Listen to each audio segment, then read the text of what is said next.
Hello, cellists. This is a video to help you understand the scale for the audition for symphonic. This scale, number one on the first page of the audition, is the G melodic minor scale. And what that means is instead of being a G major scale with one sharp, it's a G minor scale with two flats. And so you start on a G and go up to a high G and then back down to G, but you have two flats. You have a B flat and you have an E flat. And what's really important for that is to know where your half steps are and what notes you're playing. So that's a pretty big one. And it just goes to scale. So G, A, B, but instead of B, because it's a flat in the key signature, it's B flat. So those things, hopefully you already know all that. Those are things that hopefully you've got a very good grasp on if you are being part of symphonic. So be aware of that. And then secondly, for cellos and basses, it's a little bit different than for violins. For violins, we have a lot of different fingerings for different scales. But for cellos, once you learn a 2-octave scale, the third octave is the same for every single scale. And that is basically, you start on a note, in this case a G. So, you know, there's fourth finger G up on the A string, top of the G major 2-octave scale, or G minor 2-octave scale in this case.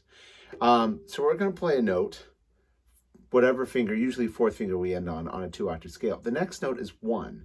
So we do 4, then 1, 2, 1, 2. So I shift up first finger a whole step away, then 2, then I shift again 1, then 2, then I shift again 1, then 2, then 3. So note, whatever it is, G is a fourth finger, and then 1, 2, 1, 2, 1, 2, 3. So 1, 2, 1, 2, 1, 2, 3.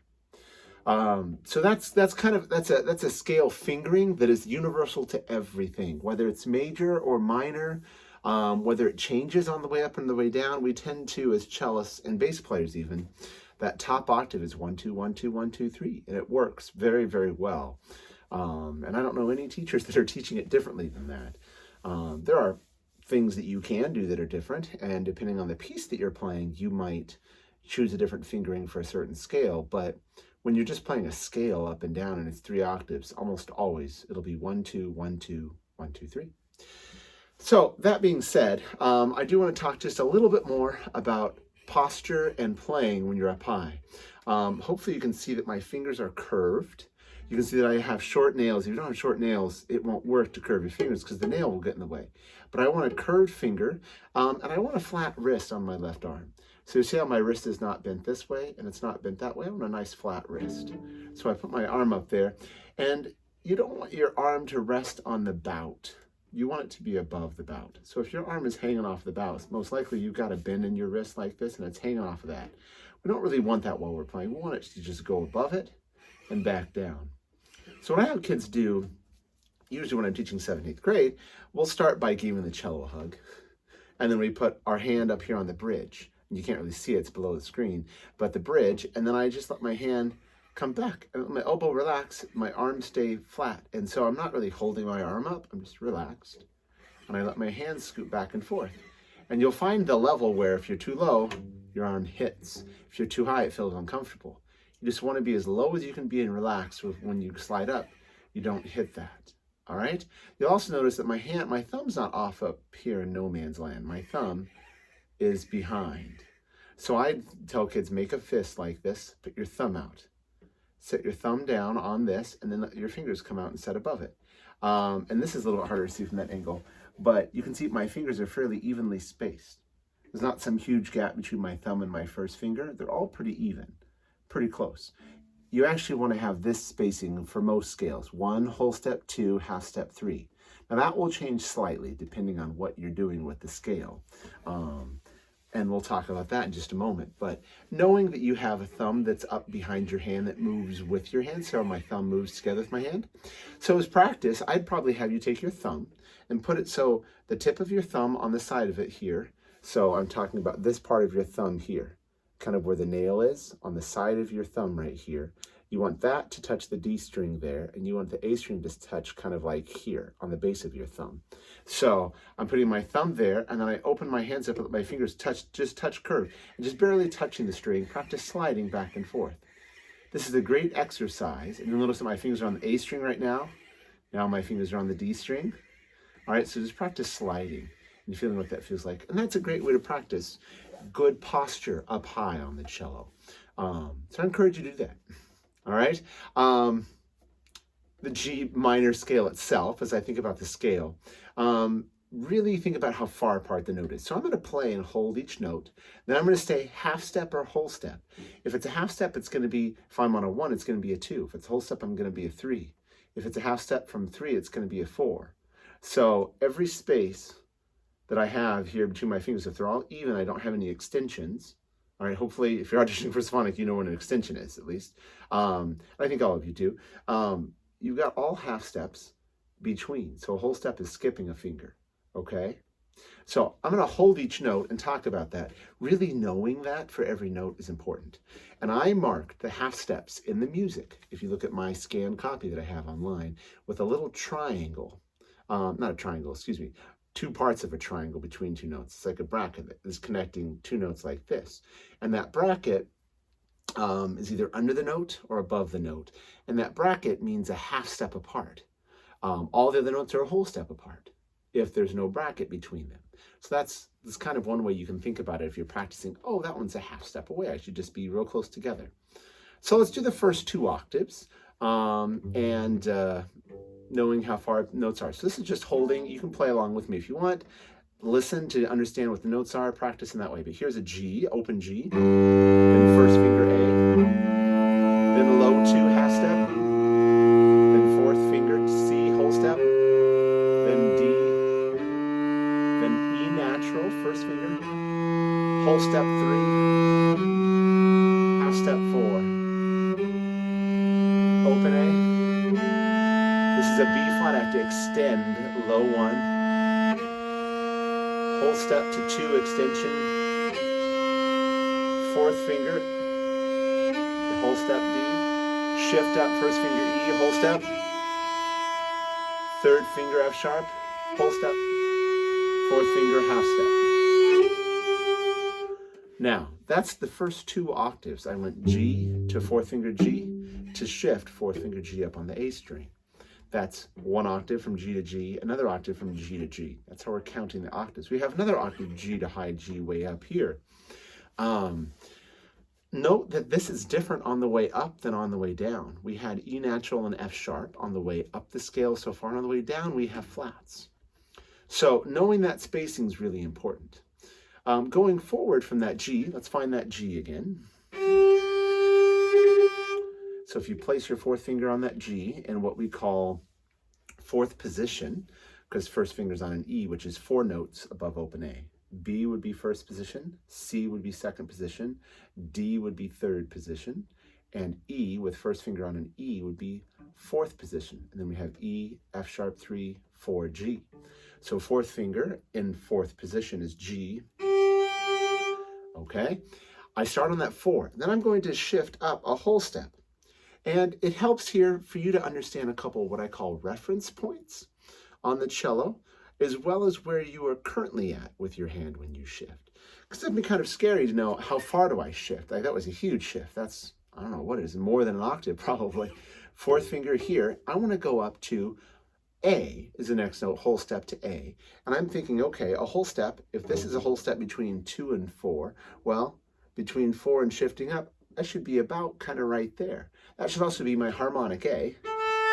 Harmonic A is a reference point. A lot of people know where harmonic A is on the cello because you've tuned with it so much and done pieces with it and exercises that have harmonics in them. So you know where harmonic A is.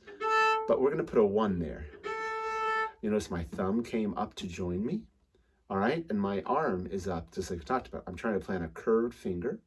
So let's go back to 4th finger G in 4th position. Now I'm going to shift up to harmonic A and just touch the 1. Now I'm going to press 1 down to make sure I'm in tune. The next note is a half step, so I have low 2 touching 1. Not a whole step away, but a half step away. Now I'm going to envision going up from B flat to C. So I think if I think low 2 here, 1, low 2, A, B flat, and then C's a whole step away, I can actually put 3 a whole step away and think, oh, that's where it's at. Then I can shift up and put 1 there. I can also think that's a C. I have an open C. Does it sound the same? I was a little bit flat. I adjusted. So now I'm on a C. That's a 1. So I went 1, 2. Now I'm going to do the second 1, 2, which is the 1. Then I have a D a whole step away. So I open my hand up, not a half step, but a whole step. That's a D. Does it sound like my open D? The next note is an E natural on the way up, and that happens to be a harmonic. So if I think a whole step up to 1 E, it should be a harmonic. Let's see if it sounds like a harmonic. It is. Now I'm going to press it down. And then I have an F sharp, whole step away. And then 3, half step away. And if I want to check those, the G is like open G. Does it match? So there are what I call reference points. Harmonic A is 1. Harmonic E is 1. And you put a 1 on the E when you get there. So you can check. You can also use open strings, 3 different open strings for the G, for the D, and for the C. You have an E harmonic, you have an A harmonic. The only notes left would be F sharp. Everything else you can test, and the B flat, excuse me, B flat and F sharp. And you can test those just by thinking how far away from the finger that I'm on am I. So thinking through that again, I was on 4th finger G, whole step to 1, half step to 2, shift, whole step to 1, whole step to 2, shift, whole step to 1, high 2, whole step to 2, and then half step to 3. Okay, that is on the way up. And that's because there's an E natural and an F sharp. On the way down, it's slightly different. And we'll talk about that in a moment. But I'm going to play going up one more time. Here's the G. Up to A. B flat, half step. Shift, 1, C. Whole step, yep. Whole step, 2, D. Shift, whole step, E. High, 2. F sharp. Half step to 3. So that's a G. I'm a tiny bit sharp, but very, very close. So listening is very important. Can you sing the scale? That's really important as well. And getting that spacing and knowing what the spacing is, along with harmonic A you can check with, and all those points that I talked about earlier.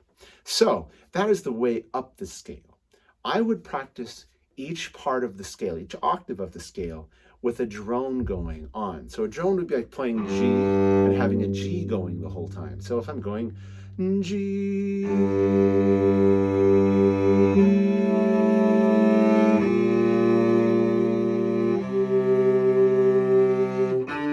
so the drone would go the whole time, not like my voice. But if you have a tuner, my tuner is being used to record right now, otherwise I'd turn on my G.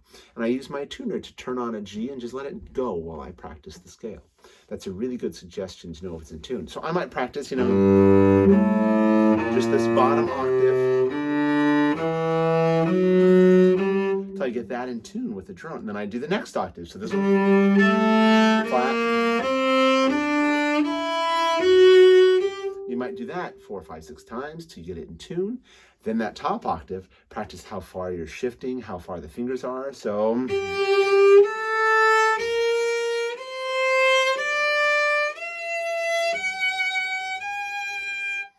practicing those things. Notice how I have my thumb up, curved fingers, my elbow is up and relaxed so that my wrist is flat and straight. All really important things to do. So that's the way up. Now I'm going to talk about the way down using the first octave to begin with, because that's the octave that you're probably most comfortable with. So if I'm on 4th finger G, on the way up I had D, E first finger, 3rd finger F sharp, 4th finger. On the way down I'm going to have an F natural. So I'm going to have a 2nd finger for F natural instead of 3rd finger, and then I have an E flat, so I have low 1 extension E flat. So if I go up with the E natural F sharp, it sounds way down, F natural, E flat. That is what I call the turnaround. When you go up, and then you come down differently on the melodic minor scale. I'm going to do that again with an E, F sharp on the way up, and then F natural, E flat on the way down.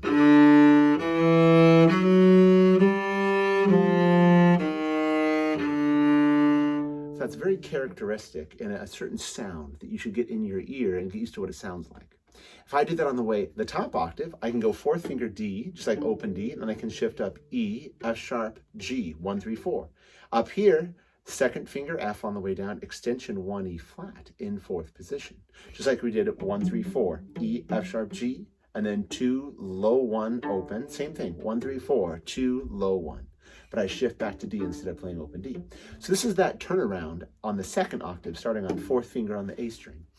High 1, F sharp, F natural, E flat, and then, okay, so that is what I call the turnaround on that octave. The next one's a little bit harder to practice. I know where it's at, so I can do it pretty well. But if you follow my fingerings, you would know that D, the note that I just played for the turnaround, started on a D, E, F sharp, G. That's a that's a second finger up high, sorry. So I used harmonic D here with my thumb to know what a D sounds like. And then I have second finger D. So that's where I'm starting, up on the A string. You can also think 4, G, 1, 2, 1, 2. It's 1, 2, 1, 2, 1, 2, 3. And it's the second 2 of the 1, 2, 1, 2 is that D. So here's that 2. So I'm going D, shift, 1, E, high 2, 3. Just like it, but up higher.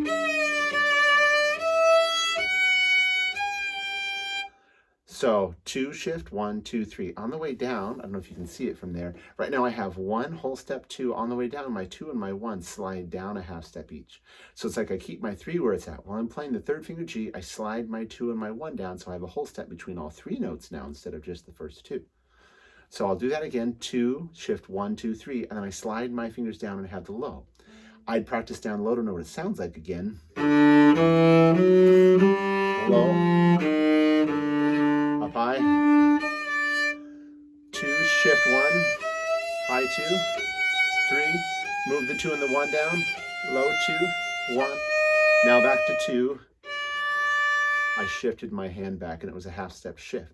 So you're thinking about how far each note is, you're knowing where it goes, you know what it sounds like. So that's what I call the turnaround up top. Those are the notes that are different. From the D going up and back down, on the way up it's E natural, F sharp, on the way down it's F natural, E flat. And so that's how that changes. All the other notes are the same going up as they are coming back down. And so with that, I would practice starting on the first octave, coming down the scale. Just like I did 1 octave going up, I do the 1 octave coming down. So I start on fourth finger G, and instead of F sharp 3, I'm going to go 2, low 1, open, but keep going this time. So here's 4, whole step 2, whole step 1, half step open D, whole step fourth finger C, second finger whole step B flat, half step 1, and then open. All right. I can go up to the fourth finger G, the second octave, check by playing open G, and then fourth finger. They sound the same. I know I'm in tune. This is going to be 4, 2, extension low 1, shift back 4. So here's 4, whole step 2, whole step low 1, shift 4, 2, low 1, extension, open, 4. And then you have another octave below that we just practiced. Up high then, you'd have to find that high third finger. I like to think octaves. And just slide up and find it. That's a good thing for you to practice too. Can you play? Let your thumb come with you. Practice sliding back and forth. Just slide it to the G. Here it's the same, okay? I'm going 3, low 2, 1. So that's 3, 2, 1. Shift back, 2, 1. Shift back, 2, 1, shift back, and I'm on 4. So it's the reverse of 1, 2, 1, 2, 1, 2, 3. Down we got 3, 2, 1, 2, 1, 2, 1, shift, fourth finger G. So here's that third finger G up high. Whole step low 2, whole step low 1, shift, second finger, half step away, whole step 1, shift back, low 2, B flat, half step 1A, that's a harmonic, pushing down and touching, both sound the same, shift, fourth finger, and that's that top octave, and then of course, we have that bottom 2 octaves then that we've practiced now. So I would practice slowly, each of the octaves going up, each of the octaves going down. I'd be very thoughtful about where are my whole steps, where are my half steps. I would use a drone, and then I would use a metronome. Once you get used to it, use a metronome and be very steady. Don't go faster than you have to. Go slow to be accurate. Playing accurate and well will be much more helpful than playing quickly and not getting it really right all the time. So be slow and methodical in your practice, and you'll develop much quicker. I'm going to play now, and this is minute, 21 minutes is basically when I will start playing the scale up and down. If you want to practice the scale with me, all right, I'm gonna hold each note for kind of a 2 click, and then I will say on the second click like G, whole step, half step, and I'll go to the next note from there. So here we go. Ready, and G. Whole, half, whole, half, whole, whole, half, whole, half extension, whole, whole, whole, whole, half, whole step, half, whole, whole, whole, whole, half, whole step, whole, half, whole, whole, half, whole, whole, whole, half, whole, whole, half, whole, whole, whole, half, whole, whole, whole, half, whole. Good luck, and I hope this video helped.